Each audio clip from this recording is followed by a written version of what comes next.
Waalaikumsalam.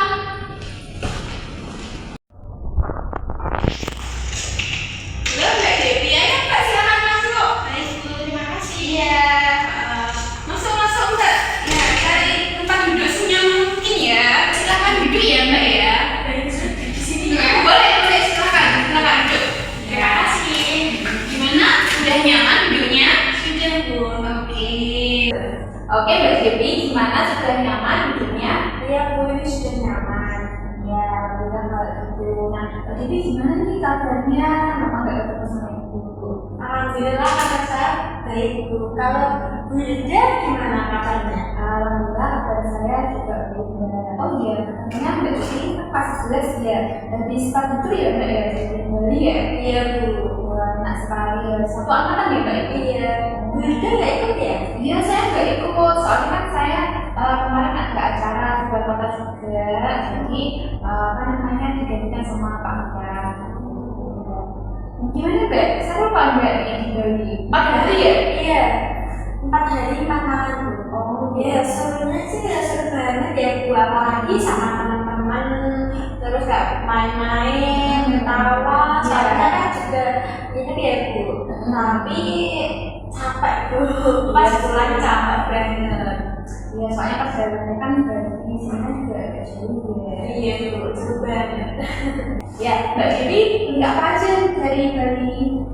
Saya sih jajan Bu. Karena saya kan pindah ya Bu, pindah rumah. Iya, 2000 yang lalu. Jadi saya beli oleh-oleh jajan untuk dibagiin ke tetangga-tetangga. Karena gimana ya Bu, untuk tadi silaturahmi itu loh, biar akrab sama tetangga. Oh ya, berarti Mbak Devi udah bagi perumahan yang itu ya, samping itu? Enggak Bu, soalnya kan bapak saya pindah juga, pindah 2 minggu yang lalu Bu. Karena ini kan yang dulu kan deket ya Bu dari sekolahan. Oke. Oh, berarti jadi sekarang ini jauh ya Mbak ya dari sekolahan? Iya Bu, ya kayak sebenarnya sih ya enak sekarang ya Bu untuk rumahnya. Tetangganya itu juga pada baik-baik Bu. Tapi kayak jauh dari sekolah itu buat capek gitu. Oh ya, kira-kira kalau yang di rumah baru ke sekolah jaraknya berapa menit Mbak? Kalau yang sekarang ya Bu, sekitar 45 menit Bu. Berarti hampir 1 jam ya? Iya. Dulu kan kalau yang di rumah dekat sini nggak sampai 10 menit ya? Dalam 7 menit sudah sampai sini. Jadi tambah maksudnya walaupun jaraknya sekarang udah jauh, tapi Mbak Devi harus tetap semangat lagi ya. Iya. Berangkat ke sekolah kan udah kelas 11, sebentar itu kalau 2 tahun udah lulus, Iya. 12 sudah lulus ya. Oke. Oh iya, ini kan di jam istirahat ya Mbak Devi, kalau ke sini kalau itu ada perlu apa atau mungkin ada yang bisa dibantu? Iya Bu, saya kesini mau cerita dengan Bu Yuda. Saya ingin melakukan konseling Bu. Oke, sesi konseling ya. Tapi sebelumnya Mbak Devi sudah pernah belum sesi konseling di kelas 10 atau kelas 11 awalan kemarin? Pernah Bu. Oh pernah ya. Iya. Jadi sudah tahu ya sesi konseling itu apa? Setahu saya sih sesi konseling itu bantuan yang diberikan oleh ibu itu ke saya.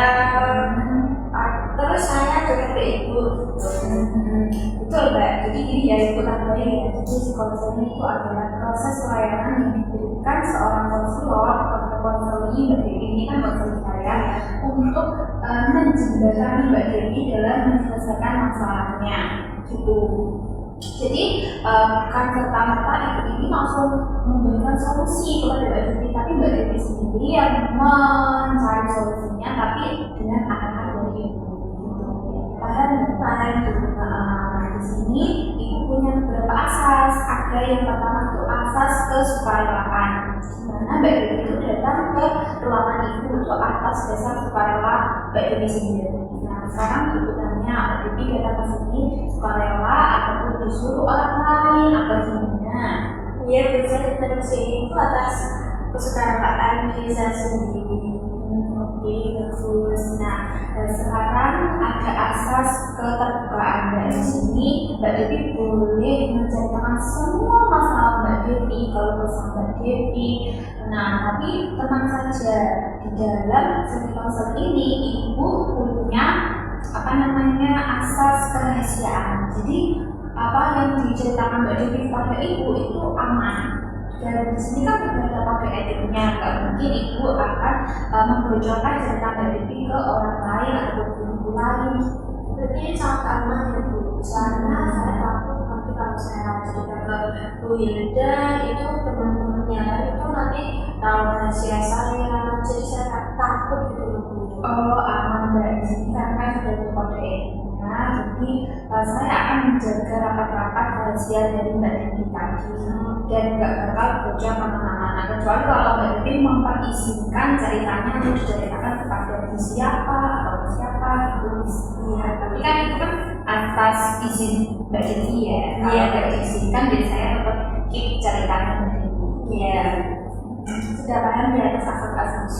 Iya Bu, saya sudah paham sama asas-asas tadi. Nah di sini Mbak itu juga ada kontrak perilaku, di mana nanti ketika Mbak Devi mengeluarkan segala unek-unek masalah cerita, Mbak Devi boleh menangis, boleh tertawa, boleh bahagia, boleh sedih, semuanya boleh mengeluarkan emosi Mbak Devi, segalanya boleh banget. Tapi kita ada fasilitas nih ya di ruangan ini.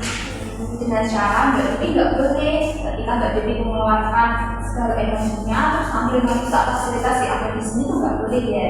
Mbak Devi hanya boleh mengeluarkan emosinya Mbak Devi saja gitu ya. Gimana Mbak? Sudah paham? Sudah Bu. Oke, bagus.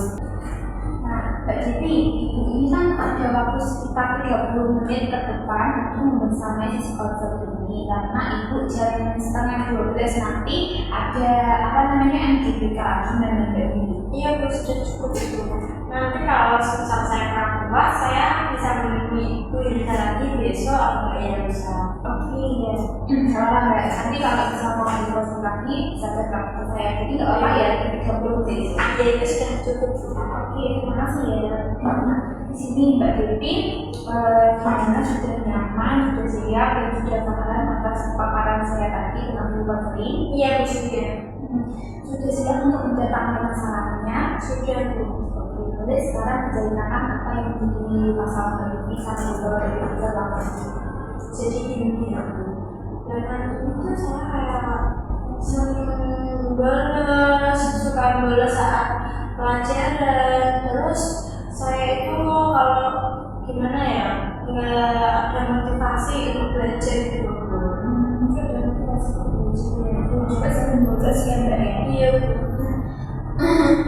Kalau boleh tahu, Mbak Devi kenapa kok suka bolos? Apa namanya? Dan nggak ada motivasi belajar. Dan kalau boleh tahu, Mbak Devi bolosnya itu berapa kali?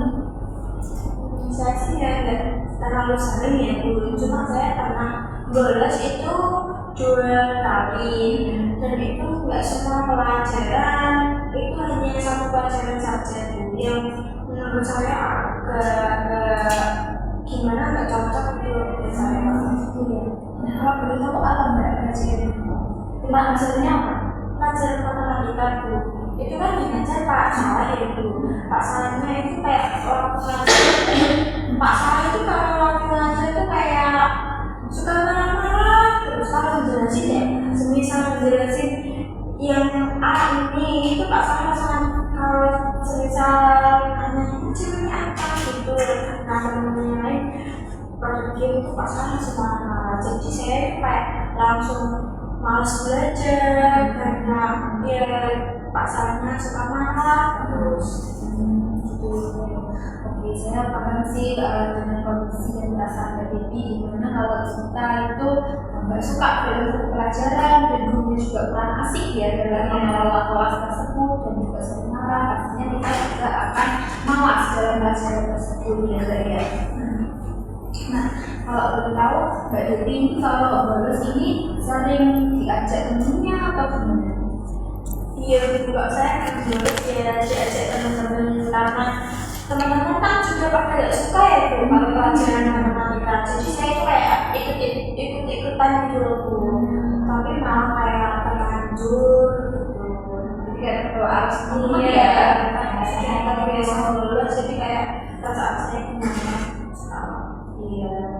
Nah, dari perilaku Mbak Devi tadi ya kan Mbak Devi punya keinginan dari proses belajar selama di sekolah ini. Kira-kira ada nggak kayak keluarga, teman, ataupun saudara, ataupun pacar mungkin yang bisa memberikan motivasi dari ini supaya lebih semangat lagi dalam belajarnya tanpa bolos-bolos kayak tadi? Ya pastinya ada ya Bu, kalau membeli apa tadi Keinginannya. ya kalau keinginan saya sih saya pengen tidak bolos lagi, terus saya pengen nilai akademik saya itu meningkat, terutama pelajaran matematika itu ya Bu. Karena pelajaran matematika itu menurut saya kayak penting, tapi semenjak yang mengajar ini Pak Saleh tadi itu saya merasa malas untuk pelajaran matematika, dan sebenarnya saya juga butuh ya dukungan dari keluarga, tapi ya gimana saya itu Apa enggak, saya paham kondisi sekarang ya, mungkin karena kurang dukungan dari keluarga juga dan ajakan dari teman-teman yang membuat berhenti juga di kelas juga keras ya, terbawa arus gitu ya. Nah dari perilaku Mbak Dewi tadi gimana? perilaku saya Iya, perilakunya tadi apa sih? ya saya suka bolos, terus saya jarang belajar, terus suka ikut teman-teman. Nah itu kayak gimana ya, perasaan saya itu mulai kesini kayak mulai rugi sendiri Bu. Rugi gitu ya Mbak ya. Nah sekarang kita evaluasi dari perilaku Mbak Dewi tadi. Mbak Dewi kan suka bolos ya, terus apa namanya kayak ikut pelajaran, tidak juga di rumah kan juga jarang belajar ya. Nah kira-kira Mbak Dewi tahu nggak dampaknya kalau Mbak Dewi terus menerus melakukan itu, dampak jangka panjangnya Mbak Dewi tahu nggak? Ya pasti dampaknya sih menurut saya jelek ya Bu. Karena juga kalau saya berjalan seperti ini nanti saya nggak naik kelas, soalnya kan saya pengen banget mendapatkan juara ya Bu sebenarnya. Karena selama ini mulai dari SD sampai sekarang itu saya belum pernah sama sekali mendapatkan juara 1, 2, atau 3, bahkan tingkat besar itu saya belum pernah sama sekali Bu. Karena dulu sih kelas 3 SD saya pernah ya Bu mendapat dari itu 7, tapi setelah itu sama sekali sampai sekarang tidak pernah lagi Bu. Mbak Dewi udah tahu ya satu dampaknya kalau bolos terus, nggak pernah belajar, jadi menurunkan prestasi Mbak Dewi. Dan Mbak Dewi nggak bakalan bisa mencapai keinginan Mbak Dewi yang jadi juara kelas lagi ya. Betul Mbak. Nah kira-kira Mbak Dewi punya nggak rencana atau planning ke depannya agar Mbak Dewi ini bisa mencapai keinginan Mbak Dewi tadi untuk jadi juara kelas?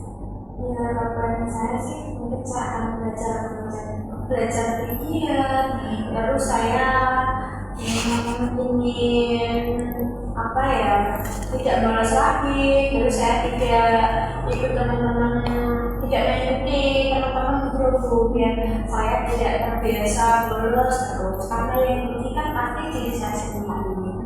Betul Mbak, memang kalau kita terbawa arus ya tanpa mengendalikan apa namanya kondisi diri kita sendiri, nanti yang rugi itu kita sendiri Mbak ya.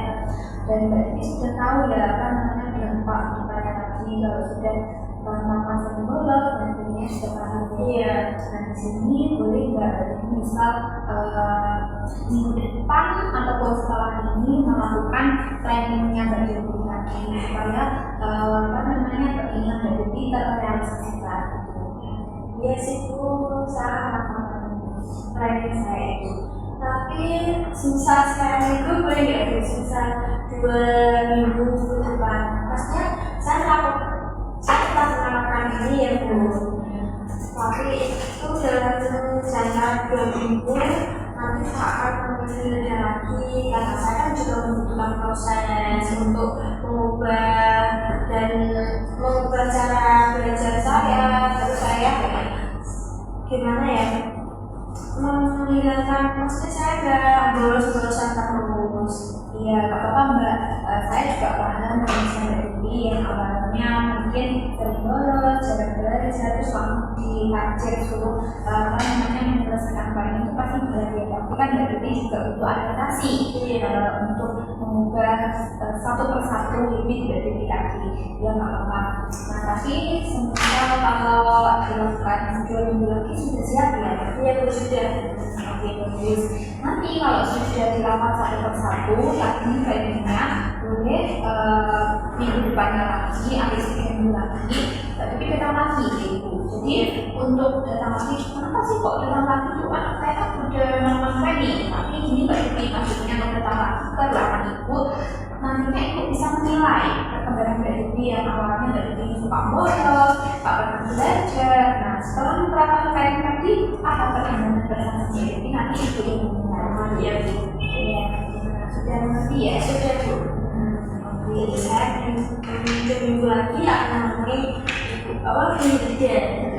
Ya, nah sekarang setelah melakukan konseling, setelah bercerita dengan saya, setelah Mbak Devi, Ya perasaan saya sih pastinya waktu aku lagi saya bisa bercerita dengan lebih mudah. ya alhamdulillah ya saya senang dengarnya ketika Mbak Devi sudah merasa lega, sudah merasa plong dengan apa yang sebelumnya kayak berbimbel dan jadi Mbak Devi sekarang sudah lega, apa namanya bisa ceritakan dengan saya dan juga menemukan solusi ya katanya. Nah, ada lagi mungkin yang ingin diceritakan atau yang ingin disampaikan masih ada waktu sekitar 3 menit. Sudah cukup. Ya sudah cukup ya. Dan saya harap semoga apa yang menjadi planningnya Mbak Devi tadi bisa terrealisasikan untuk planning tadi sudah dijalankan dan terrealisasikan keinginan Mbak Devi itu ya. Tetap semangat terus ya.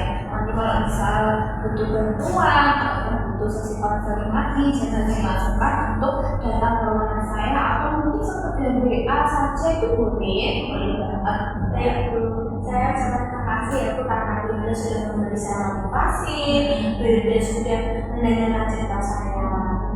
Sama-sama ya Mbak Ida. Saya pamit dulu ya Bu. Ya. Soalnya kan mau harus pelajaran lagi. Oh iya, sudah 9:30 ya. Iya. Terima kasih ya Bu sudah Sama-sama Mbak. Terima kasih ya. Sampai ketemu.